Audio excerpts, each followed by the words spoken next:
Deci foarte profitabil, ar trebui să ne deschidem noi propria cafenea. În care să vedeți pe parcurs că am vrut să punem în evidență și creativitatea și arta în general. Mă numesc Anca Alexandra, sunt managerul firmei, mă ocup cu dirijarea activității. Mă numesc Balin Carmen și în cadrul afacerii noastre sunt contabil. Mă ocup cu administrarea și gestionarea salariilor și fac calcule astfel încât patronul să plătească cât mai puțin la stat. Mă numesc Nistor Petru, sunt barman, sunt o persoană sociabilă și foarte prietenoasă și fac cea mai bună cafea din oraș. Mă numesc Gerosa Monica, sunt barman în cadrul acestei afaceri și sunt o persoană extrem de sociabilă și doresc ca toți clienții noștri să plece mulțumiți de la noi. Bună ziua, sunt Claudarius, sunt șofer la SCS Cafe, sunt mândru că particip la activitățile acestei cafenele renumite din România și rolul meu este de a transporta produsele de la furnizor la cafeneaua noastră.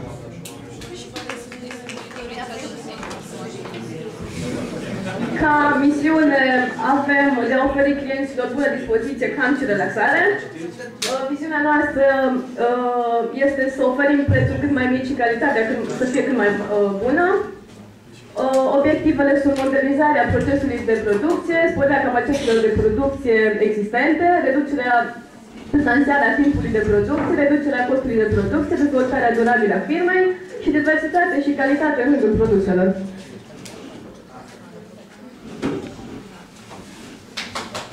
După cum se poate observa, fiecare dintre noi am contribuit cu o sumă diferită pentru deschiderea afacerii.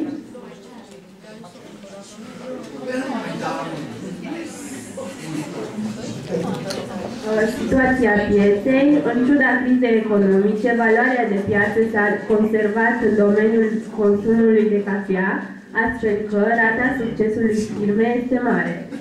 În Alba Iulia nu există cafenele în adevăratul sens al cuvântului, de aceea deschiderea unei astfel de afaceri este benefică și cu un grad mai mare de reușită în această zonă.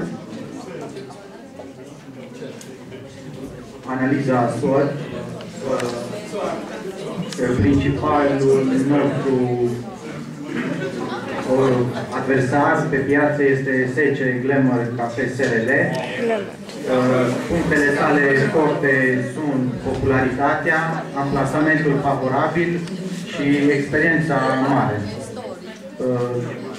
Punctele lor slabe sunt prețurile ridicate, mobilierul uzat, personalul necalificat și calitatea relativ redusă. Punctele noastre forte sunt prețurile atractive, amplasamentul favorabil, ambianța deosebită, personalul calificat, gama diversificată de produse pe bază de cafea și mobilierul nou. Punctele noastre slabe sunt experiența redusă și popularitatea scăzută.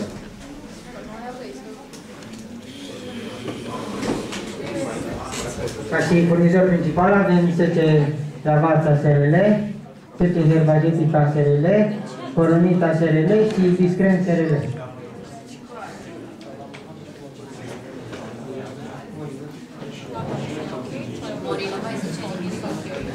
Avem și un bilanț care arată activitatea noastră în cursul acestor 2 ani. Trebuie să facem și puțin publicitate. Esutele Cafe este cafeneaua în care te poți bucura nu doar de gustul intens al cafelei, dar și de un ambient relaxant.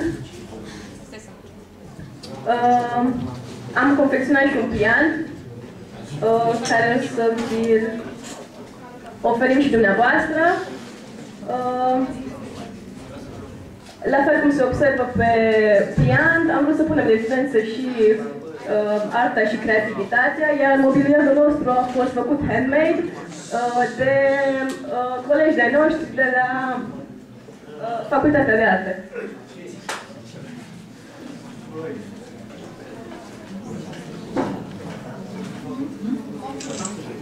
În concluzie, Piața cafenelor din Alba Iulia are în continuare un imens potențial, în condițiile în care numai anul actual de cafenele și baruri este insuficient pentru populația existentă.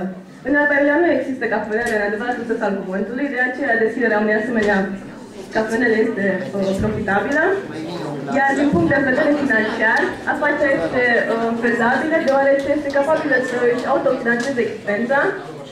Societatea urmărește deschiderea unei cafenele care să ofere produse și servicii de calitate la prețuri mici, reușind să își creeze astfel o clientelă stabilă care va recomanda cafeaua și altor clienți.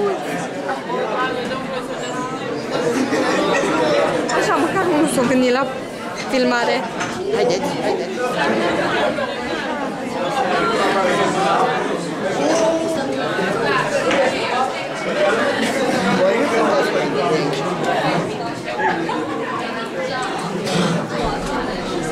Am uitat să vă spunem că am adus o moștră în care sperăm să ne arătăm creativitatea.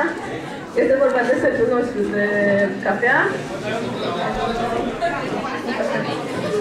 realizat, cum am spus, de elevi de la Facultatea de Artă, iar ca reflexii ne-am gândit la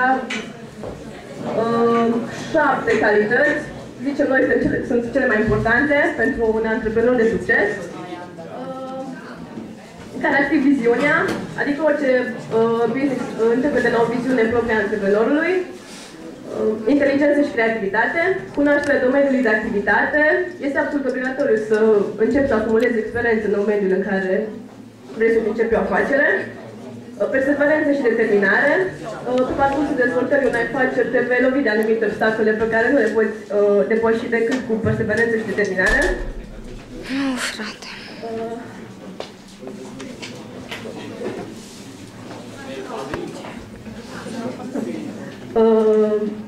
Iar antreprenor trebuie să fie o persoană care ia decizii rapid și eficient și întotdeauna când întâmpini o problemă poți face două lucruri.